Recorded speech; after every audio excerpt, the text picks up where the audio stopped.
بسم اللہ الرحمن الرحیم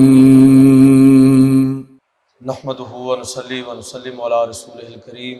اما بعد فاعوذ باللہ من الشیطان الرجیم بسم اللہ الرحمن الرحیم ما کان محمد ابا احد من رجالکم ولکن رسول اللہ وخاتم النبیین صدق اللہ مولانا العظیم وصدق رسولہ النبی الکریم الامین ونحن علی ذلک من الشاہدین والشاکرین والحمد للہ رب العالمین۔ تمام احباب درود پاک پڑھیے۔ الصلاۃ والسلام علیکہ یا رسول اللہ وعلی آلہ وصحبہ وسلم یا نبی اللہ۔ الصلاۃ والسلام علیکہ یا رسول اللہ وعلی آلہ وصحبہ وسلم یا حبیب اللہ۔ واجب الاحترام سامعین و حاضرین، پچھلے جمعۃ المبارک کو میں نے ختم نبوت کے حوالے سے چند باتیں عرض کی تھیں کہ ختم نبوت کے حوالے سے ایک تو وہ دلائل ہیں جو عقلی اور نقلی دلائل ہیں، اور اس کے علاوہ ختم نبوت کے حوالے سے جو بہت سارے سوالات ہمارے پڑھے لکھے نوجوانوں کے درمیان، پڑھے لکھے لوگوں کے درمیان زیر بحث رہتے ہیں، وہ ایک موضوع ہے جس کو پچھلے جمعے میں نے اپنی گفتگو کا عنوان بنایا۔ آج کے خطبہ جمعۃ المبارک میں انشاءاللہ تعالی ایک اور پہلو سے چند باتیں عرض کروں گا، یعنی وہ ہے ختم نبوت کے عقلی دلائل۔ ایک ہے نا نقلی دلائل۔ نقلی دلائل کا مطلب یہ ہوتا ہے کہ جو قرآن مجید میں آیا ہے، جس طرح میں نے یہ آیت پڑھی آپ کے سامنے، ما کان محمد ابا احد من رجالکم ولکن رسول اللہ وخاتم النبیین، یا اسی طرح بہت ساری آیتیں دیگر اور بہت ساری حدیثیں۔ تو یہ سارے کے سارے نقلی دلائل ہیں جو قرآن مجید اور حدیث و سنت کے اندر بیان ہوئے۔ لیکن میں اس موضوع سے ذرا صرف نظر کرتے ہوئے دوسرے پہلو پر چند باتیں عرض کروں گا، اور وہ ہے کہ عقل اور فطرت کا تقاضا یہ ہے کہ رسول اللہ صلی اللہ علیہ وسلم کے بعد کوئی اور نبی اس کی ضرورت ہی نہیں۔ یہ دلائل اس وقت ہمارے سامنے بالکل کھل کے آ جاتے ہیں جب ہم تاریخ نبوت پر غور کرتے ہیں کہ اللہ تعالیٰ کی سنت اور اس کا طریقہ انبیاء کے بارے میں کیا رہا ہے، اللہ تعالیٰ کا قانون کیا ہے کہ وہ اگلا نبی بھیجتا کب ہے، ایک نبی کے بعد دوسرا نبی جو آتا ہے تو اس کی جسٹیفیکیشن کیا ہوتی ہے۔ تو اگر ہم غور کریں، تاریخ نبوت پر نظر ڈالیں، تو ہمیں یہ بات سمجھ آتی ہے کہ اگر کسی قوم میں نبی نہ آیا ہو، جبکہ اللہ کا اعلان یہ ہے کہ ہم قیامت کے دن ہر آدمی سے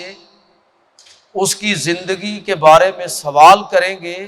اگر وہاں نبی ہی نہ آیا ہو تو لوگ کہہ سکتے ہیں جی ہمارے پاس تو کوئی خبر دینے والا آیا ہی نہیں۔ اس لیے اللہ کا قانون یہ ہے کہ وہ ہر قوم،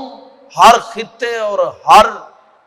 جگہ پر اللہ اپنے انبیاء کو بھیجتا ہے۔ 1,24,000 پیغمبر، اسی وجہ سے ہم ان کے ناموں سے یا ان کی زندگی سے بے شک واقف نہ ہوں۔ تو پہلی چیز یہ نظر آتی ہے کہ اگر کسی قوم کی طرف نبی نہ آیا ہو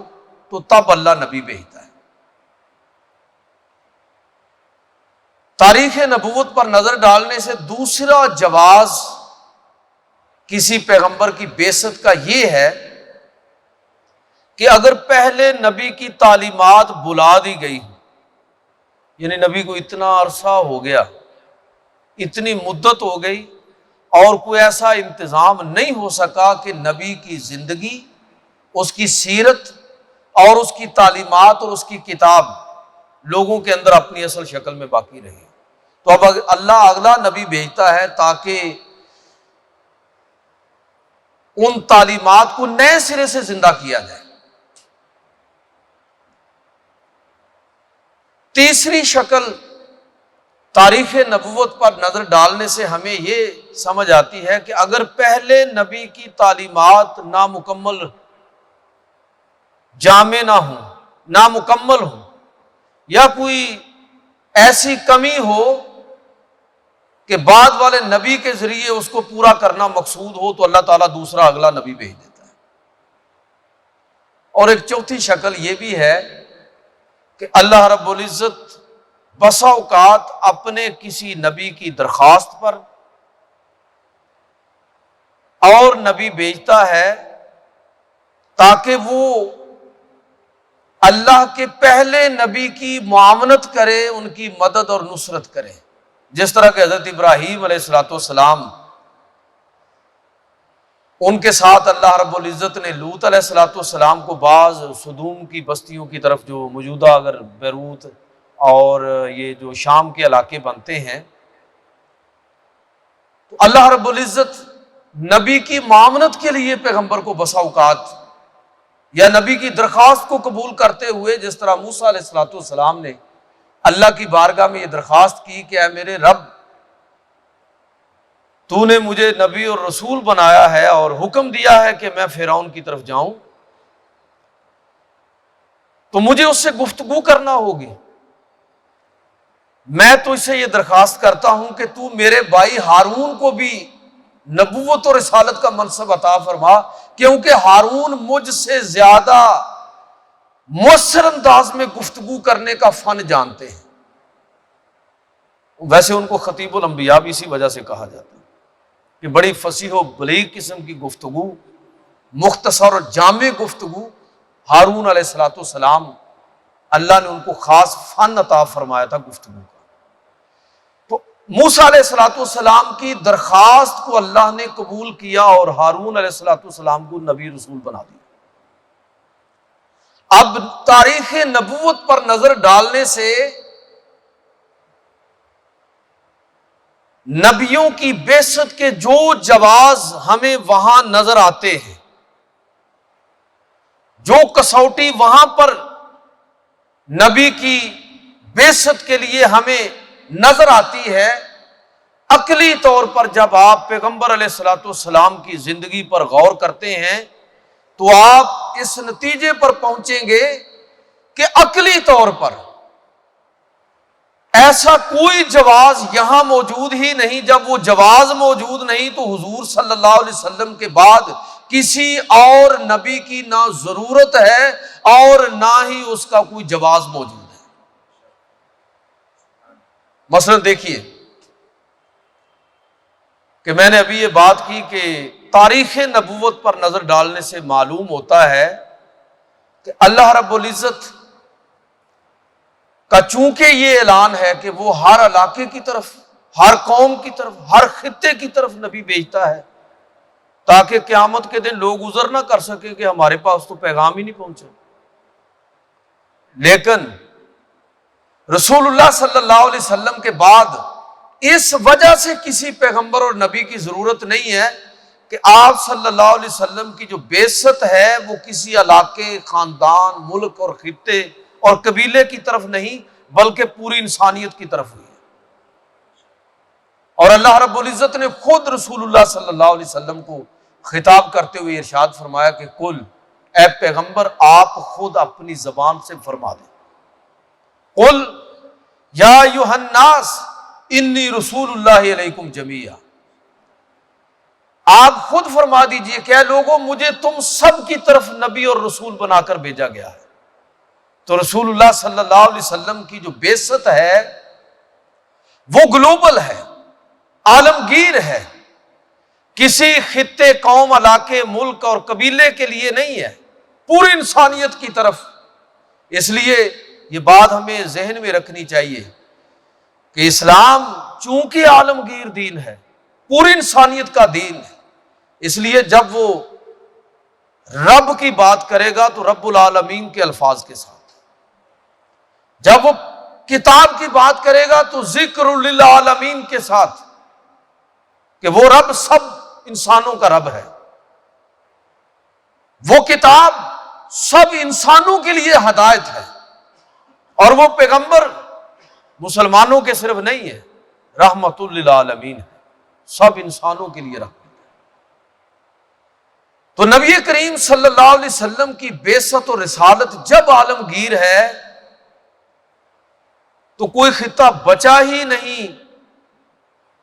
جو جس کی طرف اللہ کے نبی رسول بن کر نہ آئے ہوں۔ جب کوئی علاقہ اور خطہ بچا ہی نہیں، سب کے لیے حضور اور قیامت کے تک کے لیے آئے ہیں، تو اب کسی اور نبی کا عقلی طور پر جواز ہی نہیں۔ آپ انبیاء کہ جو الفاظ محفوظ رہ گئے ہیں کتابوں کے اندر، ساری تحریف کے بعد، تبدیلیوں کے بعد، اگر ان میں سے بھی ڈھونڈنا شروع کریں تو آپ کو کئی ایسے بیانات نظر آئیں گے۔ ہندوؤں کے اندر آج کل ایک کتاب کا بڑا چرچا ہے، کلکی اوتار۔ اس کے اندر اتنے ریفرنس ہیں کہ ویدوں کے بیان کے مطابق پیغمبر آخر و زمان حضور سید عالم صلی اللہ علیہ وسلم آپ اللہ کے آخری پیغمبر اور رسول ہیں، اور انسانیت کے لیے آخری ملجا اور ماوا ہے رسول اللہ صلی اللہ علیہ وسلم۔ بائبل کو پڑھ لیں، تورات، زبور اور انجیل، کئی اشارے آپ کو ایسے ملیں گے جن سے واضح طور پر پتہ چلتا ہے کہ پہلے انبیاء کی بعثت اپنے کسی خاص علاقے اور قبیلے کے لیے تھی، قوم کے لیے تھی، اور نبی آخر و زمان صلی اللہ علیہ وسلم کی نبوت اور رسالت پوری انسانیت کے لیے۔ بہت سارے حوالے، میں صرف ایک ریفرنس دیتا ہوں، انجیل متی۔ 4 انجیلیں ہیں عیسائیوں کی جن پر عیسائیوں کو اعتماد ہے، بہت ساری انجیلوں میں سے۔ یہ اگلا سوال ہے کہ اللہ نے تو ایک انجیل اتاری تھی، یہ اتنی کہاں سے آ گئی؟ تو 4 معتبر جو ان کے ہاں انجیلیں ہیں، ان میں سے ایک ہے انجیل متی۔ اس کے 10ویں باب کی آیت نمبر 5 اور 6 الفاظ ذرا سنیں کہ خود بنی اسرائیل کی طرف آنے والے آخری پیغمبر حضرت عیسیٰ علیہ السلام اپنے بارے میں کیا فرما رہے ہیں، ان کے بارے میں ان کی نبوت اور رسالت کا دائرہ کیا ہے۔ انجیل متی کی آیت سنیے کہ اللہ رب العزت عیسیٰ علیہ السلام کو فرماتا ہے کہ غیر قوموں کی طرف نہ جانا اور سامریوں کے کسی شہر میں داخل نہ ہونا، بلکہ اسرائیل کے گھر کی کھوئی ہوئی بھیڑوں کے پاس جانا۔ یہ میں نے ایک آیت عرض کی ہے، اس سے ملتے جلتے مفہوم کی اور بھی بہت ساری آیتیں ہیں کہ عیسیٰ علیہ السلام جو رسول اللہ صلی اللہ علیہ وسلم سے پہلے آخری نبی ہیں، بنی اسرائیل کے آخری نبی، کہ وہ یہ کہہ رہے ہیں کہ مجھے میرے رب نے بنی اسرائیل کی طرف مبعوث کیا ہے۔ تو کہنے کا مطلب یہ ہے کہ سب پیغمبروں کی جو بعثت تھی خاص علاقے کے لیے، قوم، قبیلے، خاندان اور ملک کے لیے اور خاص وقت کے لیے، لیکن بقول احمد ندیم قاسمی کہ اوروں کا جو ماضی تھا ہزاروں کا صحیح، ان کی ایک نعت ہے، اس کا ایک شعر بڑا خوبصورت وہ نعت، اور اس کا ایک شعر ہے کہ اوروں کا جو ماضی تھا ہزاروں کا صحیح، اب جو تا حشر کا فردہ ہے وہ ہے تنہا تیرا، وَمَا أَرْسَلْنَاكَ إِلَّا رَحْمَةً لِلْعَالَمِينَ، سب جہانوں کے لیے، سب لوگوں کی طرف۔ تو جب کوئی کسر باقی ہی نہیں رہ گئی اور رسول اللہ صلی اللہ علیہ وسلم کی نبوت اور رسالت عالمگیر ہے، قیامت تک کے لیے ہے، تو اب بتائیے تاریخ نبوت کے مسلمہ اصول کے مطابق کسی نبی کی اب ضرورت ہی نہیں عقلی طور پر۔ دوسری چیز کہ تاریخ نبوت پر نظر ڈالنے سے معلوم ہوتا ہے کہ اللہ رب العزت پہلے پیغمبروں کی شریعت کے اندر حالات اور زمانے کی مناسبت سے کوئی کمی تھی جس کو پورا کرنا ہے، تو اگلا نبی بھیج دیا۔ اب دیکھیں 2 چیزیں جو ہیں وہ سیم ہیں سب نبیوں میں، ہر نبی ایمانیات اور اخلاقیات ایک ہی ہیں سب نبیوں کی تعلیم میں، یہ کبھی نہیں بدلے۔ سب نبیوں نے ایمانیات میں جن چیزوں کی طرف دعوت دی، پہلے نبی سے لے کر آخری تک وہی ہے۔ توحید ہے، رسالت ہے، آخرت ہے، قبر ہے، حشر ہے، حساب و کتاب ہے، فرشتے ہیں، اللہ کی وحی ہے، اور بہت ساری چیزیں۔ اور دوسری چیز اخلاقیات، یہ کبھی نہیں بدلی، شریعتیں بدلتی رہی ہیں۔ اس لیے کہ شریعت کا تعلق، شریعت کیا ہے؟ جسے آپ قانون کہتے ہیں، جورسپروڈنس، فقہ، قانون، یہ شریعت ہے۔ اور قانون کا تعلق سماج کے ساتھ ہے۔ سماج کبھی ایک جگہ رکتا نہیں ہے، قدریں بدلتی ہیں، انسانوں کے مزاج بدلتے ہیں، سوسائٹی تہذیبی طور پر ارتقا کرتی ہے۔ اس لیے جب قدریں بدلتی ہیں، مزاج بدلتا ہے، تو اللہ رب العزت ہر دور کے تقاضوں کے مطابق شریعت بھی تبدیل فرماتا ہے۔ لہذا موسیٰ علیہ السلام کی شریعت اور تھی، عیسیٰ علیہ السلام دوسری شریعت لے کر آئے۔ پہلی کئی چیزیں منسوخ کر دی گئی، نئی چیزیں ایڈ کی گئی۔ کہنے کا مطلب یہ ہے کہ نیا نبی عقلی طور پر اس وقت آتا ہے جب زمانہ اپنی رفتار سے آگے بڑھ رہا ہو اور زمانے کو ضرورت ہو نئے قوانین کی، نئے اصولوں کی، تو اللہ رب العزت اور نبی بھیجتا ہے تاکہ نئی شریعت نئے حالات کے مطابق۔ اگرچہ ہمارے بہت سارے لوگ عجیب و غریب بات کرتے ہیں نافہمی یا کم فہمی کی وجہ سے کہ 14 صدیاں پہلے نازل ہونے والا دین آج کے سماج اور معاشرے کا ساتھ نہیں دے سکتا۔ یہ اصل میں قرآن و سنت پر عدم تدبر کا نتیجہ ہے۔ اس لیے کہ یہی تو سب سے بڑا کمال ہے اس شریعت کا کہ محمد عربی صلی اللہ علیہ وسلم پر جو شریعت نازل ہوئی اس کو آپ 3 حصوں میں تقسیم کر سکتے ہیں۔ کچھ باتیں ایسی ہیں جو حتمی اور آخری ہیں، اس میں کوئی تبدیلی نہیں ہو سکتی۔ بہت ساری مثالیں آپ کے ذہن میں آ سکتی ہیں۔ مثلا وراثت کا قانون ہے، حتمی طور پر بیان کر دیا۔ عبادات کی بات کریں تو حتمی طور پر بتا دیا کہ یہ چیزیں عبادت ہیں۔ بہت سارے احکام اور مسائل ایسے نازل کر دیے کہ وہ آخری ہیں، حتمی ہیں۔ بہت ساری چیزوں کو حرام کر دیا، کوئی اب ان کو حلال نہیں کر سکتا۔ لیکن اس کے ساتھ ساتھ کئی چیزیں آپ ایسی دیکھیں گے، اور یہی اس شریعت کے قیامت تک بقا کی دلیل ہے کہ اللہ رب العزت نے بہت ساری چیزیں ان کے احکام نہیں نازل فرمائے بلکہ اصول نازل فرمائے کہ یہ اصول ہیں، آپ ان اصولوں کے مطابق اپنے اپنے دور اور اپنے اپنے دور کے تقاضوں کے مطابق جس طرح چاہے، اصول یہی رہیں گے، اصول تبدیل نہیں ہوں گے، لیکن ان کی امپلیمنٹیشن آپ اپنے اپنے دور کے تقاضوں کے مطابق کر سکتے ہیں۔ یہ سادہ سمجھنے کے لیے صرف ایک مثال دیتا ہوں کہ مسلمانوں کا خلیفہ، اصول کیا ہے؟ مشاورت اصول ہے، لیکن مشاورت کیسے ہوگی یہ نہیں بتایا۔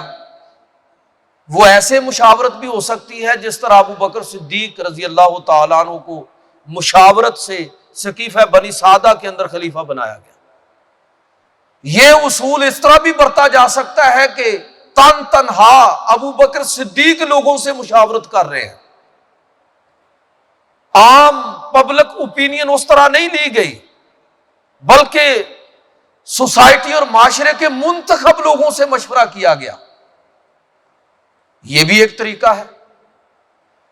اور عمر فاروق رضی اللہ تعالی عنہ نے جس طرح حضرت عثمان کے حوالے سے 6 لوگوں کا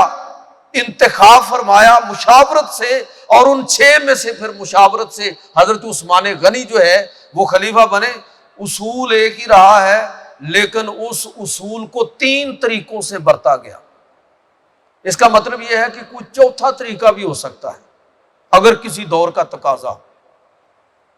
کوئی 5واں طریقہ بھی ہو سکتا ہے۔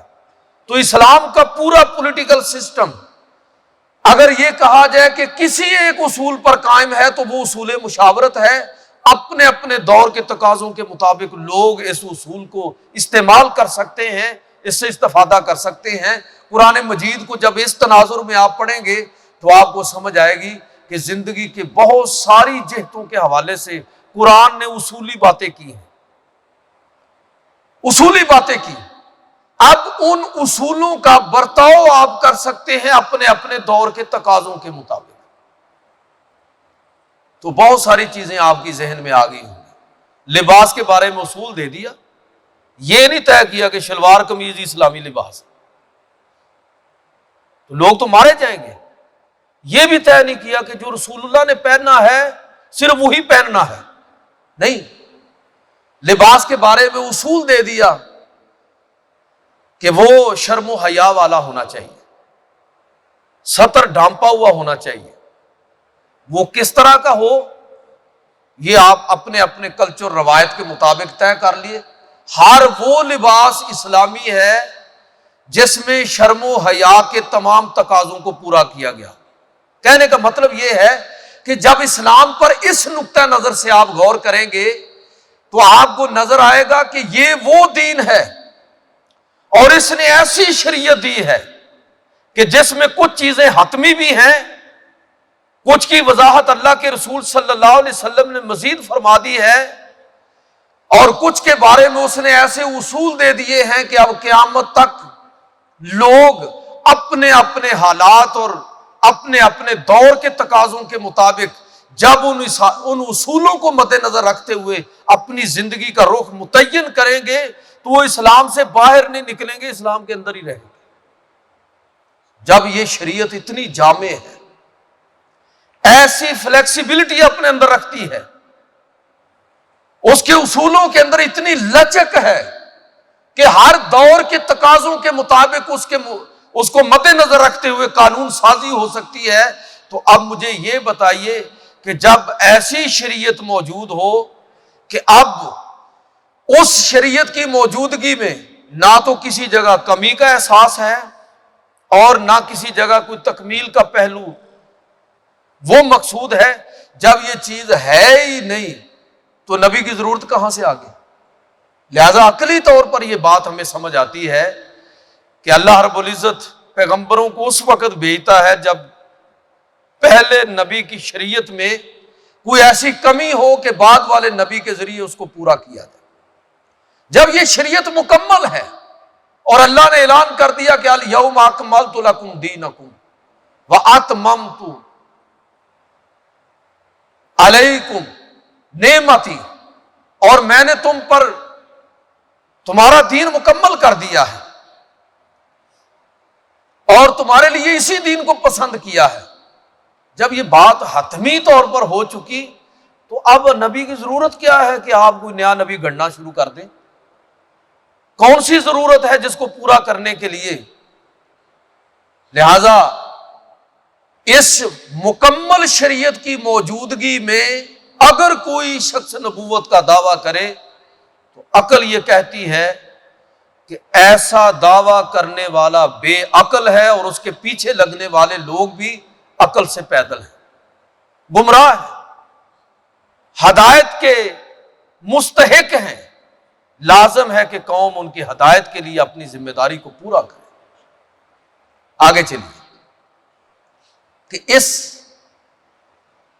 حوالے سے جب ہم ایک اور چیز دیکھتے ہیں کہ اللہ رب العزت کا قانون اور اصول یہ ہے، تاریخ نبوت پر غور کرنے سے ہمیں یہ بات سمجھ آتی ہے کہ پیغمبر اور نبی اس وقت آتے ہیں جب پہلے نبی کی تعلیمات محفوظ نہ رہی ہو، اس کے اندر لوگوں نے امینڈمنٹ کر دی ہو، تبدیلی ایسی کر دی ہو کہ اصل شکل ہی بگڑ گئی ہے۔ نہ نبی کی سیرت محفوظ ہے،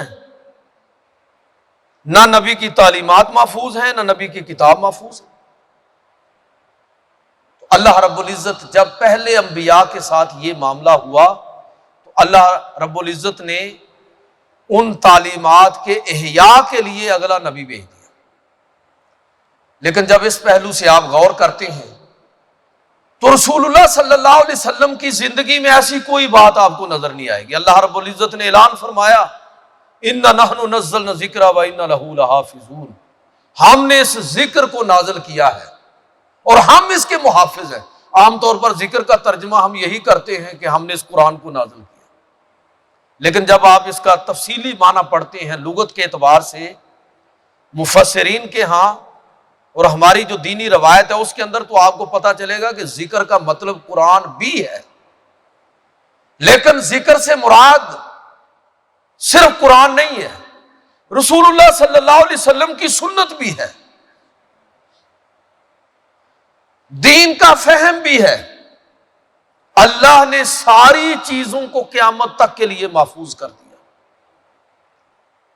قرآن بھی محفوظ، رسول اللہ صلی اللہ علیہ وسلم کی سنت بھی محفوظ، اور اس امت نے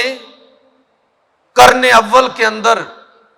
قرآن کی آیات کا جو مفہوم سمجھا ہے وہ مفہوم بھی اسی طرح محفوظ ہے۔ تو ہر چیز محفوظ ہے، یہ پہلی کتابوں کی طرح نہیں ہے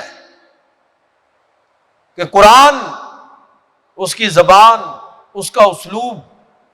اس کی وکیبلری بالکل جو نزول کے وقت تھی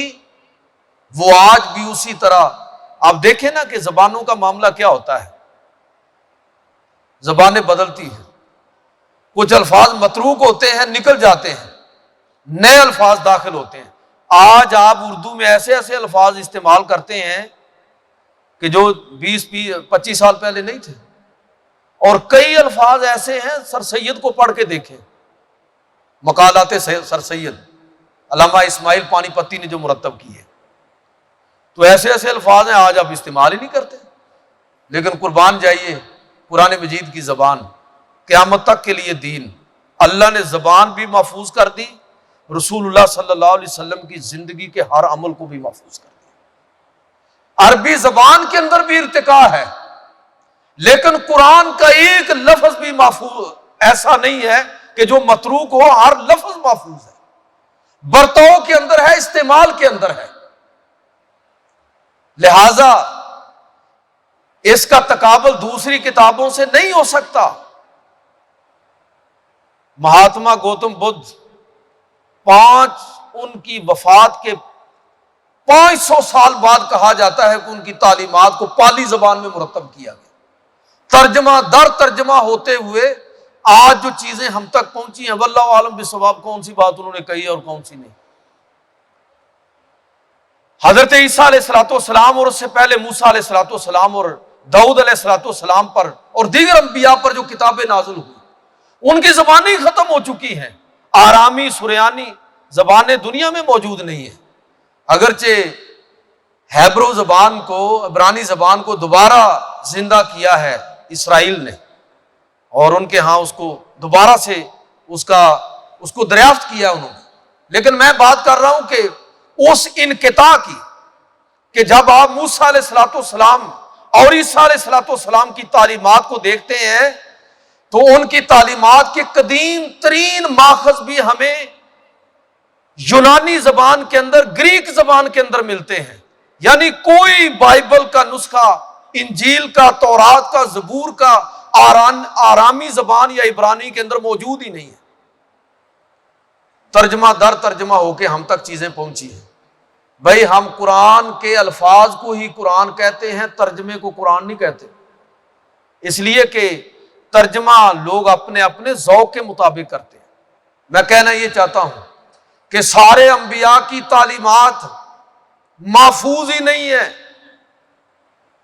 اپنی زبانیں جن کے اندر ان کا نزول ہوا تھا وہ زمانے دنیا سے ختم ہو گئی، ان پیغمبروں کی سیرت وہ محفوظ نہیں ہے۔ لہذا ایک کے بعد دوسرا نبی آیا تاکہ پہلے انبیاء کی سیرت کے جو گوشے گم ہو گئے، جو تعلیمات مٹ گئیں، جو تعلیمات ان کی لوگوں نے تبدیل کر دی، تو نبی اس لیے آئے یکے بعد دیگرے تاکہ ان تعلیمات کو دوبارہ سے لوگوں کے سامنے بیان کیا جائے۔ لیکن رسول اللہ صلی اللہ علیہ وسلم پر قربان جائیے، آپ کے بعد عقلی طور پر ہی کسی نبی کی اس وجہ سے ضرورت نہیں کہ آپ پر نازل ہونے والی کتاب کا ایک ایک لفظ پوری طرح محفوظ ہے۔ یہ موضوع الگ ہے، یہ موضوع ہی الگ ہے، اس لیے میں اس کی تفصیل میں نہیں جاؤں گا۔ اپنے اور بیگانے سب تسلیم کرتے ہیں۔ انسائکلوپیڈیا برٹانیکا کا ایک آرٹیکل ہے بائبل، آپ سرچ کر کے صرف وہ ایک آرٹیکل دیکھ لیں، آپ کو پتہ چل جائے گا کہ باقی الہامی کتابوں کا معاملہ کیا ہے۔ خود مغرب کے مستشرقین اور اہل علم تسلیم کرتے ہیں کہ تورات، زبور اور انجیل کتنے تضادات ان کے اندر ہیں، لیکن قرآن مجید فرقان حمید جن لفظوں میں نازل ہوا، جس زبان کے اندر نازل ہوا، ہر چیز محفوظ ہے، اور رسول اللہ صلی اللہ علیہ وسلم کی زندگی کا ایک ایک لمحہ محفوظ ہے۔ یار اس سے بڑی بات کیا ہوگی کہ ہم اپنے پیغمبر سے اس طرح واقف ہیں کہ چشم تصور میں اپنے نبی کو چلتا پھرتا دیکھ سکتے ہیں، یقین کے ساتھ کہہ سکتے ہیں کہ حضور ایسے ہی گفتگو فرماتے تھے، یقین کے ساتھ کہہ سکتے ہیں کہ آپ کی چال ایسے تھی، آپ کا لباس ایسے تھا، آپ کے برتن ایسے تھے، آپ صلی اللہ علیہ وسلم کی زندگی اور سیرت، آپ کا حلیہ مبارک ایسے تھا، آپ کی داڑھی مبارک کے بال گن کے بتا سکتے ہیں کہ 17 تھے وفات کے وقت جو سفید ہو چکے تھے۔ جس قوم نے اپنے پیغمبر کی زندگی کو اس طرح محفوظ کیا ہو، اس طرح محفوظ کیا ہو کہ دنیا حیرت زدہ ہے۔ ڈاکٹر اسپرنگر نے سیرت پر کتاب لکھی، بہت سارے اسلامی ماخذ کو اس نے ایڈٹ بھی کیا، ان میں سے ایک کتاب برِ صغیر سے چھپی تھی، الاصابۃ فی تمییز صحابہ، یہ علامہ ابن حجر کی کتاب ہے صحابہ کرام کے حالات پر۔ اس کے مقدمے کے اندر اس نے لکھا ہے کہ دنیا کی تاریخ میں مسلمان واحد قوم ہے، یعنی پوری انسانی تاریخ کے اندر، اور خراج تحسین کون پیش کر رہا ہے؟ مسلمانوں کو۔ ایک مستشرق غیر مسلم کہ یہ پوری انسانی تاریخ کے اندر واحد قوم ہے کہ جنہوں نے اپنے پیغمبر کی کہی ہوئی بات کو ہی صرف محفوظ نہیں کیا، بلکہ جن لوگوں نے یہ کہا نا کہ اللہ کے پیغمبر نے یہ فرمایا ہے، ایسے 10 لاکھ انسانوں کے حالات کو مسلمانوں نے محفوظ کیا۔ ڈاکٹر اسپرنگر، حوالہ آپ کو دے رہا ہوں، الاصابہ فی تمییز صحابہ کا مقدمہ۔ جب یہ ہندوستان سے کتاب شائع ہوئی تو اس نے یہ اعتراف کیا۔ کہنے کا مطلب یہ ہے کہ آپ مسلمانوں کی حساسیت کو دیکھیں کہ اگر کوئی شخص کہے نا کہ قال رسول اللہ صلی اللہ علیہ وسلم، کہ اللہ کے رسول نے فرمایا، تو ہم اس کی بات نہیں سنتے جب تک اس چیز کی تحقیق نہ کر لے کہ یہ شخص جو کہہ رہا ہے کہ اللہ کے رسول نے فرمایا ہے، یہ کون ہے، اس کا نام کیا ہے، اس کے باپ کا نام کیا ہے، اس کی ماں کا نام کیا ہے، اس کی پوری اصل نسل کیا ہے، اس کا کس قبیلے سے تعلق ہے، اس کے اساتذہ کون ہیں، یہ کب پیدا ہوا، کب مرا، کن کن لوگوں کے پاس یہ گیا ہے، اور اس کا کردار کیا تھا، اس کے اساتذہ کی تاریخ کیا ہے۔ جب تک ایک ایک چیز کے بارے میں تحقیق نہ کر لیں اس وقت تک ہم اس کی بات کو توجہ سے نہیں سنتے۔ میں اکثر یہ بات کہتا ہوں کہ جب آپ یہ کہتے ہیں نا یہ حدیث صحیح ہے اور یہ ضعیف ہے، تو یاد رکھیے کہ کوئی حدیث ضعیف نہیں ہوتی۔ اللہ کے پیغمبر کی ہر بات صحیح ہے، لیکن پھر ہم کہہ دیتے ہیں کہ یہ ضعیف ہے اور یہ صحیح ہے۔ تو اصل میں یاد رکھیے کہ حدیث ضعیف نہیں ہوتی، راوی ضعیف ہوتا ہے۔ جب کسی راوی کے بارے میں یہ طے ہو جائے کہ یہ راوی پختہ ہے تو ہم اس روایت کو قبول کر لیتے ہیں، اور جب کسی راوی کے بارے میں پتا چلے کہ یہ راوی قابل اعتماد نہیں ہے تو ہم اس کی بات کو رد کر دیتے ہیں۔ بات لمبی ہو جائے گی، کہنے کا مقصد یہ ہے کہ تاریخ نبوت پر غور کرنے سے یہ بات سمجھ آتی ہے کہ اللہ تب کسی اگلے نبی کو بھیجتا تھا۔ اللہ کی سنت اور طریقہ یہ ہے کہ اگلا نبی آتا ہی تب تھا جب پہلے نبی کی تعلیمات مسخ ہو جائیں، جب پہلے نبی کی تعلیمات محفوظ نہ ہوں، لوگوں نے تبدیلی کر دی ہو۔ لیکن صدقے جائیں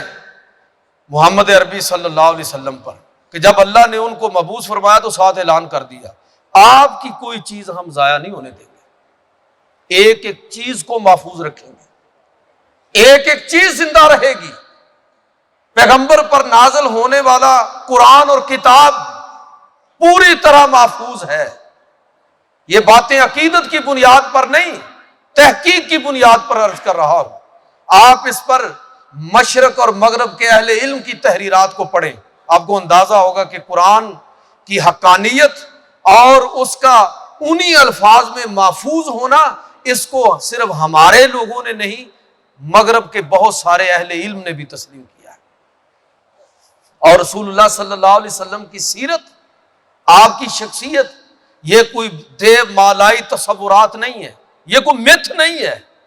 یہ کوئی تخیلاتی بات نہیں ہے۔ ایک ایک چیز دلائل کے ساتھ،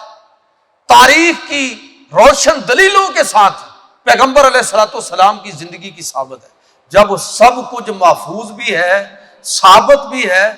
تو پھر نئے نبی کی کوئی ضرورت ہے؟ عقلی طور پر یہ ثابت ہوتا ہے کہ نئے نبی کی آمد کے لیے جو جواز تاریخ نبوت میں ہوتے تھے وہ جواز یہاں سرے سے موجود ہی نہیں ہے۔ لہٰذا یہ بات بھی عقلی طور پر ثابت ہے کہ رسول اللہ صلی اللہ علیہ وسلم کی تعلیمات اور آپ کی سیرت جب محفوظ ہے تو اب اگر کوئی شخص اس کے بعد نبوت اور رسالت کا دعویٰ کرے تو وہ شخص اپنے دعوے کے اندر جھوٹا ہے، اس لیے کہ ان حالات کے اندر تو جواز ہی نہیں۔ آخری بات کہ رسول اللہ صلی اللہ علیہ وسلم، آپ کی زندگی، آپ کی سیرت دیکھیں، اللہ تعالیٰ نے حضور صلی اللہ علیہ وسلم کے بارے میں یہ فرمایا کہ لَقَدْ كَانَ لَكُمْ فِي رَسُولِ اللَّهِ أُسْوَةٌ حَسَنَةٌ۔ حضور صلی اللہ علیہ وسلم کے بارے میں فرمایا کہ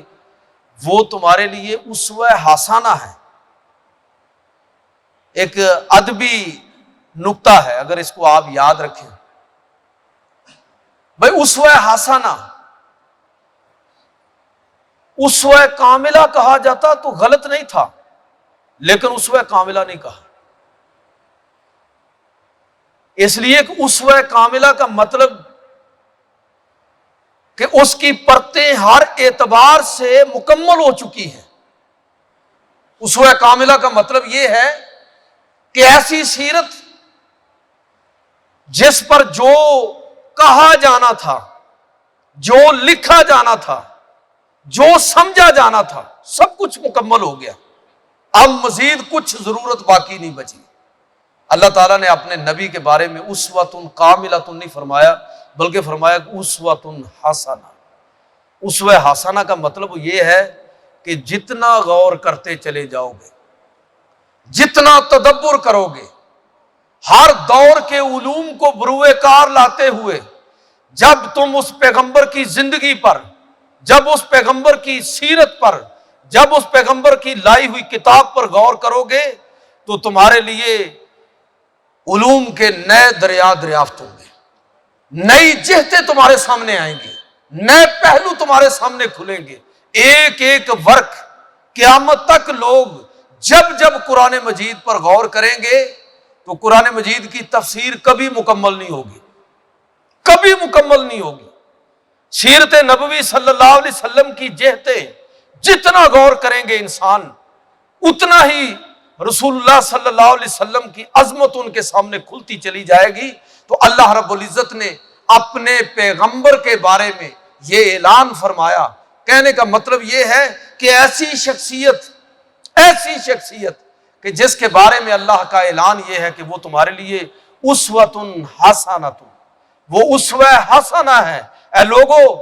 ہر دور کے تقاضوں کے مطابق جب تم اس پیغمبر کی زندگی کو پڑھو گے، جب ان کی تعلیمات پر غور کرو گے، تو سب کچھ تمہیں وہاں پر موجود ملے گا۔ تو ایسی زندگی جب موجود ہے تو ہمیں کسی اور شخصیت کو نمونہ بنانے کی کیا ضرورت ہے؟ لہٰذا کہنے کا مطلب ساری گفتگو کا حاصل یہ ہے کہ پیغمبر علیہ الصلوۃ والسلام کی سیرت، آپ کی زندگی، اس پر غور کرنے کے بعد اور تاریخ نبوت پر غور کرنے کے بعد عقلی طور پر یہ بات ثابت ہوتی ہے کہ حضور کے بعد کسی نبی کی ضرورت ہی نہیں۔ لہٰذا اگر کوئی یہ دعویٰ کرے تو اس دعوے کے اندر وہ جھوٹا ہے، اس لیے کہ آپ صلی اللہ علیہ وسلم کی تعلیمات عالمگیر ہیں، مکمل ہیں، اور حضور اسوہ حسنہ ہے۔ آپ کی زندگی کا ایک ایک پہلو اور آپ کی کتاب ایک ایک لفظ، ہر چیز محفوظ ہے۔ اور جب یہ سب کچھ ہے تو پھر ایسا دعویٰ کرنے والے لوگ بھٹکے ہوئے ہیں رستے سے، ہدایت کے محتاج ہیں۔ لہٰذا ایسے لوگوں سے نفرت کرنے کی بجائے محبت کے ساتھ صوفیاء کے طریقے پر چلتے ہوئے ان لوگوں کو اپنے قریب کریں اور ان کی غلط فہمیوں کو دور کریں۔ اس بات کو سمجھ گئے آپ؟ یہ میرا اور آپ کا فرض ہے۔ اللہ تعالیٰ مجھے اور آپ کو عمل کی توفیق عطا فرمائے۔